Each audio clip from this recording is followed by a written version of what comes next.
ବନ୍ଧୁଗଣ, ଚାଲନ୍ତୁ ଶୁଣିବା ଗଣେଶ ଚତୁର୍ଥୀ କଥା। ଭାରତରେ ଅଗଣିତ ପର୍ବ ଏବଂ ଉତ୍ସବ ପାଳନ କରାଯାଉଅଛି, କିନ୍ତୁ ଗଣେଶ ଚତୁର୍ଥୀ ସେମାନଙ୍କ ମଧ୍ୟରେ ଏକ ସ୍ୱତନ୍ତ୍ର ସ୍ଥାନ ଅଧିକାର କରିଛି।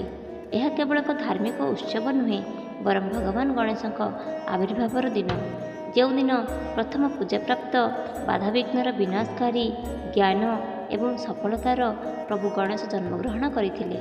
ଏହି ଦିନର କାହାଣୀ ଯେପରି ପବିତ୍ର, ସେହିପରି ଆଶ୍ଚର୍ଯ୍ୟଜନକ। କୈଳାସ ପର୍ବତରୁ କାହାଣୀ ଆରମ୍ଭ ହୁଏ।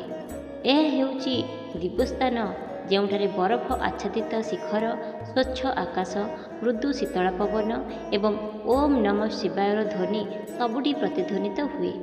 ଏହା ଭଗବାନ ଶିବ ଏବଂ ମାତା ପାର୍ବତୀଙ୍କ ବାସସ୍ଥାନ। ଗୋଟିଏ ଦିନ ମାତା ପାର୍ବତୀ ସ୍ନାନ କରିବାକୁ ନିଷ୍ପତ୍ତି ନେଇଥିଲେ।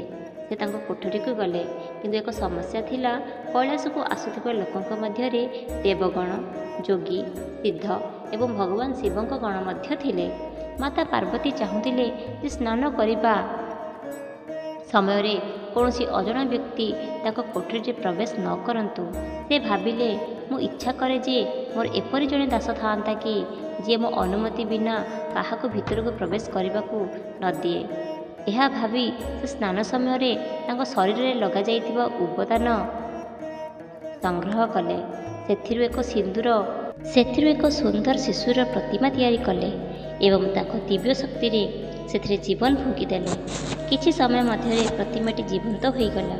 ପିଲାଟି ସୁନ୍ଦର, ଗୋଲ ମୁହଁ, ବଡ଼ ବଡ଼ ଆଖି ଏବଂ ଉଜ୍ଜ୍ୱଳ ଥିଲା।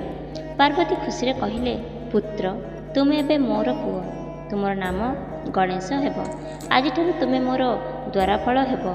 ମୁଁ ସ୍ନାନ କରୁଥିବା ସମୟରେ ଯିଏ ବି ଆସିବ, ତୁମେ ତାକୁ ବାଧା ଦେବ, ସେ ଯେ ବି ହେଉ।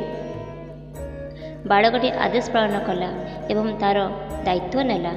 କିଛି ସମୟ ମଧ୍ୟରେ ଭଗବାନ ଶିବ ତାଙ୍କ ଯାତ୍ରାରୁ ଫେରିଆସିଲେ। ସେତେବେଳେ ସେ କୋଠରୀ ଭିତରକୁ ପ୍ରବେଶ କରିବାକୁ ଲାଗିଲେ। ଶିଶୁ ଗଣେଶ ତାଙ୍କୁ ଅଟକାଇଲେ। ରୁହ, ମାତା ଆଦେଶ ଦେଇଛନ୍ତି, ତାଙ୍କ ଅନୁମତି ବିନା କେହି ଭିତରକୁ ଯାଇପାରିବେ ନାହିଁ। ଶିବ ଆଶ୍ଚର୍ଯ୍ୟ ହୋଇଗଲେ। ସେ ଏହି ଅଜଣା ଶିଶୁକୁ ଚିହ୍ନି ପାରିଲେ ନାହିଁ। ସେ କହିଲେ, ମୁଁ ଶିବ, ଏହି ଘରର ମାଲିକ। ତୁମେ ମୋତେ ଅଟକାଇବା ପାଇଁ ସାହସ କିପରି କଲ? ଗଣେଶ ଦୃଢ଼ ଭାବରେ କହିଲେ, ତୁମେ ଯିଏ ବି ଥାଅ, ମୋ ମାତାଙ୍କ ଆଦେଶ। ସେ ତାଙ୍କ ସ୍ନାନ ସମାପ୍ତ ନ କରିବା ପର୍ଯ୍ୟନ୍ତ ମୁଁ କାହାକୁ ଭିତରକୁ ଯିବାକୁ ଦେବି ନାହିଁ।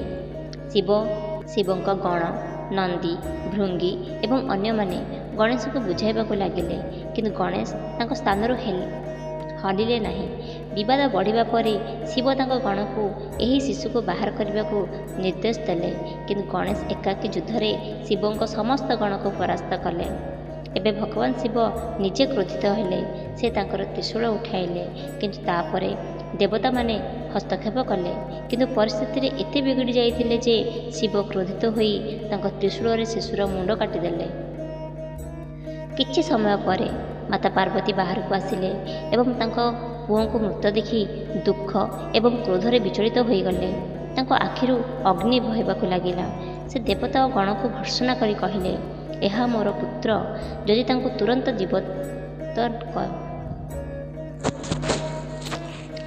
ତାଙ୍କୁ ତୁରନ୍ତ ଜୀବିତ କରାନଯାଏ, ତେବେ ମୁଁ ମୋ ଶକ୍ତିରେ ଏହି ବ୍ରହ୍ମାଣ୍ଡକୁ ଧ୍ୱଂସ କରିଦେବି। ଶିବ ତାଙ୍କର ଭୁଲ ବୁଝିପାରିଲେ। ସେ ମାତାଙ୍କୁ ଶାନ୍ତ କରି କହିଲେ, ଦେବୀ, ମୁଁ ଏବେ ତୁମର ପୁତ୍ରକୁ ଜୀବିତ କରିବି।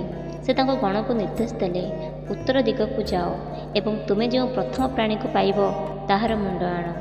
ଗଣ ଶୀଘ୍ର ଫେରିଆସିଲେ ଏବଂ ସେମାନଙ୍କ ହାତରେ ଏକ ବିଶାଳ, କୋମଳ ଏବଂ ଶାନ୍ତ ହାତୀର ମୁଣ୍ଡ ଥିଲା। ଶିବ ସେହି ହାତୀର ମୁଣ୍ଡ ନେଇ ଗଣେଶଙ୍କ ଶରୀରରେ ରଖିଲେ ଏବଂ ତାଙ୍କ ମନ୍ତ୍ର ସହିତ ଏହାକୁ ପବିତ୍ର କଲେ। ଗଣେଶ ପୁନର୍ବାର ଜୀବିତ ହେଲେ। ଶିବ ତାଙ୍କୁ ଏକ ବର ଦେଇଥିଲେ, ପୁତ୍ର, ଆଜିଠାରୁ ତୁମେ ଗଣମାନଙ୍କର ଶାସକ, ତେଣୁ ତୁମର ନାମ ଗଣପତି ହେବ। ତୁମେ ପ୍ରଥମେ ପୂଜା ପାଇବା, ଯେକୌଣସି ଶୁଭ କାର୍ଯ୍ୟ, ଯଜ୍ଞ, ଉପବାସ, ବିବାହ, ବ୍ୟବସାୟ ସବୁକିଛି ତୁମର ନାମ ଏବଂ ସ୍ମରଣକୁ ଆରମ୍ଭ ହେବ। ତୁମକୁ ବାଧାବିଘ୍ନ ବିନାଶକାରୀ ଏବଂ ଜ୍ଞାନଦାତା ବୋଲି କୁହାଯିବ। ମାତା ପାର୍ବତୀ ତାଙ୍କ ପୁଅକୁ ଆଲିଙ୍ଗନ କଲେ ଏବଂ କୈଳାସ ପର୍ବତରେ ଆନନ୍ଦ ଏବଂ ଉତ୍ସବ ବ୍ୟାପିଗଲା। ଆମେ ଗଣେଶଙ୍କ ଜନ୍ମରେ ଏହି ଘଟଣାକୁ ଗଣେଶ ଚତୁର୍ଥୀ ଭାବରେ ପାଳନ କରୁ। ଭାଦ୍ର ମାସ ଶୁକ୍ଳପକ୍ଷ ଚତୁର୍ଥୀରେ ଭକ୍ତମାନେ ସକାଳୁ ହିଁ ଗଣପତିଙ୍କ ମୂର୍ତ୍ତି ସ୍ଥାପନ କରନ୍ତି। ମୋଦକ, ଦୁର୍ବା, ଲଡ଼ୁ ଅର୍ପଣ କରାଯାଏ, କାରଣ ଗଣେଶଜୀଙ୍କୁ ଏଗୁଡ଼ିକୁ ବହୁତ ଭଲ ପାଆନ୍ତି। ଭକ୍ତମାନେ 10 ଦିନ ପାଇଁ ଗଣେଶୋତ୍ସବ ପାଳନ କରନ୍ତି, ଭଜନ କୀର୍ତ୍ତନ, ଆରତୀ ଏବଂ ପୂଜା କରନ୍ତି ଏବଂ ଅନନ୍ତ ଚତୁର୍ଦ୍ଦଶୀ ଦିନ ତାଙ୍କୁ ବୁଡ଼ାଇ ବିଦାୟ ଦିଅନ୍ତି। ଯଦି ଆପଣଙ୍କୁ ଗଣେଶଙ୍କର ଏହି କାହାଣୀଟି ଆପଣମାନଙ୍କୁ ଭଲ ଲାଗିଛି, ତାହେଲେ